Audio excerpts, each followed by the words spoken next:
I have filed 41 biochemical reports in my career. 40 of them were routine. This one I wrote 3 times. The first 2 drafts contained conclusions that my superiors would have returned for revision, and I did not want to be the scientist who cried anomaly over a clerical error. I wanted to be certain. I am certain now. Let me begin with what I know about the compound. Vareth 9 is the standard issue sedation agent carried by every Dominion survey vessel. It has been in continuous use for 62 cycles.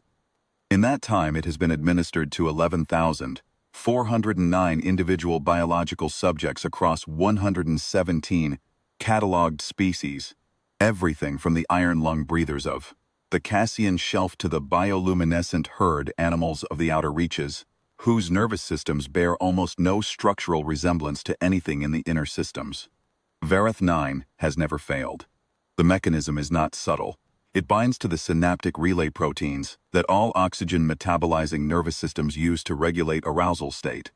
The binding is near instantaneous. Onset is between 4 and 9 seconds, depending on body mass. There are no exceptions in the literature. I wrote part of that literature myself.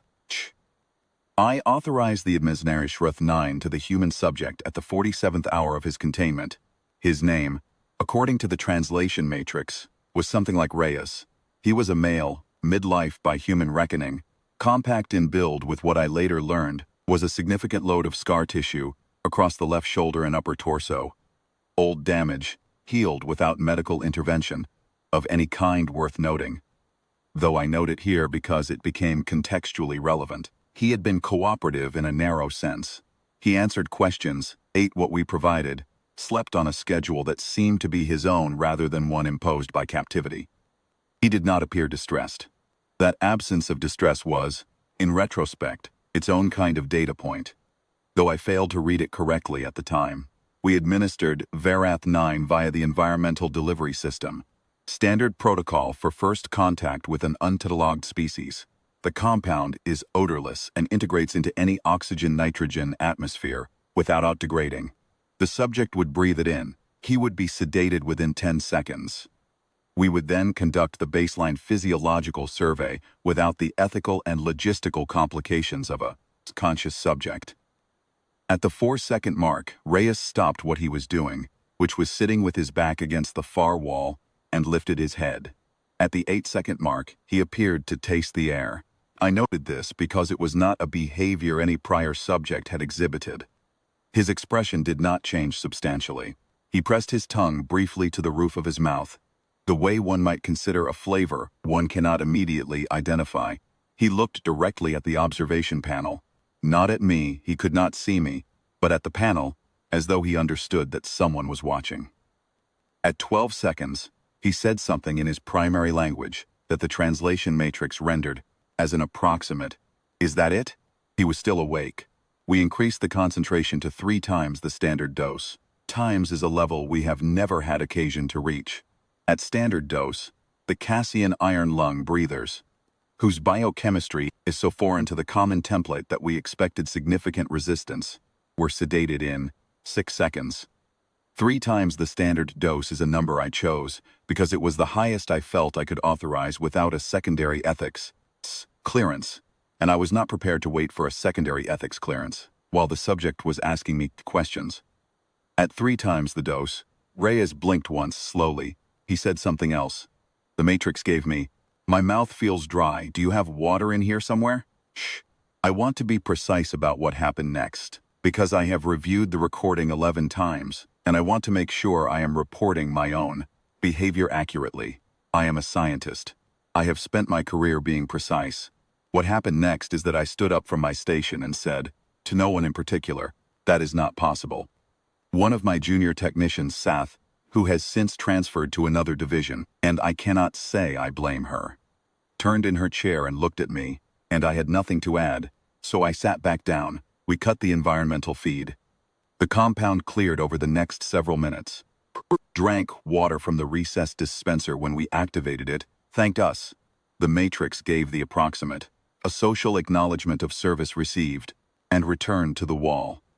I spent the next 6 hours in the reference archive, the human literature, what we had assembled from scans and signal intercepts. is thinner than I would like on the subject of human biochemistry. They do not share it freely, and much of what circulates in Dominion research channels is secondhand, inferential, or frankly speculative. But I found one thing that I think is relevant. Buried in a cross-species comparative toxicology abstract, sourced from an independent survey team that had briefly operated near human-occupied space about 15 cycles prior. The abstract noted in passing, humans have a documented and apparently widespread cultural relationship with psychoactive compounds. Not incidental exposure, deliberate, recreational, habitual ingestion of substances that would be classified as neurological toxins by any Dominion medical standard. Compounds that alter arousal state, motor function, sensory processing, emotional regulation. They take these voluntarily. They have been doing it, as best the survey team could determine, for the entirety of their recorded history. Some of their social rituals are organized around it. I read that sentence 4 times. Then I looked back at my compound data. Cath9 works by binding to the synaptic relay proteins that regulate arousal state. It is, by Dominion classification, a neurological toxin. A mild one, we think of it as clinical, precise, safe. But by the definition that matters for binding affinity and metabolic response, it is exactly the same category of compound that humans have been voluntarily consuming, in enormous variety, for as long as they have kept records. What I believe, and I want to be clear that this is a biochemical inference, not a confirmed mechanism, and I have submitted a full research proposal to establish the mechanism properly. What I believe is that the human nervous system has developed, through long exposure, a tolerance response that is not species typical. It is not that Vereth9 did not reach his synaptic relays. I believe it reached them and was simply noted, processed, and set aside the way a human processes a familiar compound at a familiar concentration. He tasted it. He recognized the category. His nervous system did what it always does with things in that category. It adapted. 3 times the standard dose. We gave him, in neurological terms, a slightly strong version of something his kind takes recreationally before social gatherings. His mouth got dry. I submitted my report to the Dominion Survey Board with 3 appendices. First appendix contains the raw concentration data. The second contains the cross-species comparative sedation data, all 117 species, all 11,409 prior administrations, none of which produced a result within 2 standard deviations of what we observed with Reyes. The third appendix is the one I labored over longest. It contains a recommendation. We have been cataloging species for 111 cycles.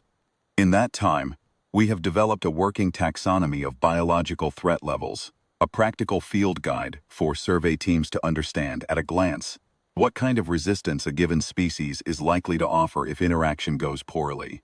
The taxonomy runs from Class 1, covers organisms with no threat potential, up through Class 7, which covers organisms requiring armed escort and full containment protocols. I have recommended that the board consider whether the current taxonomy is sufficient for humans. My reasoning is this: Vereth9 is not a weapon. It is a survey instrument, a logistical convenience, the thing we use to make the work simpler and more humane. It has never mattered that a species could resist it, because no species ever had. Now I am sitting with a recording of a midlife male human, sitting against a wall with his arms resting on his knees, asking me if I have any water, 3 times sedated and fully awake, and I am trying to understand what that implies about the rest of their biology. He adapted to it, in real time, possibly in the first 4 seconds. Thing that I keep returning to. The thing I did not include in the official report, because I was not certain how to quantify it, is that he did not seem surprised. He tilted his head. He tasted the air. He asked if that was all we had. He has done this before. Not necessarily with Vereth9. But with something like it they all have. I do not have a word in my language for a species that has spent its entire civilizational history voluntarily poisoning itself into resilience. We have a word for adaptation. We have a word for tolerance. We have a word for things that survive conditions they were not designed to survive. None of those words feel adequate. I have submitted my research proposal. I am waiting for approval. In the meantime, I have recommended that survey teams operating near human space Suspend environmental sedation protocols until further guidance is issued. It seemed like the responsible thing to do.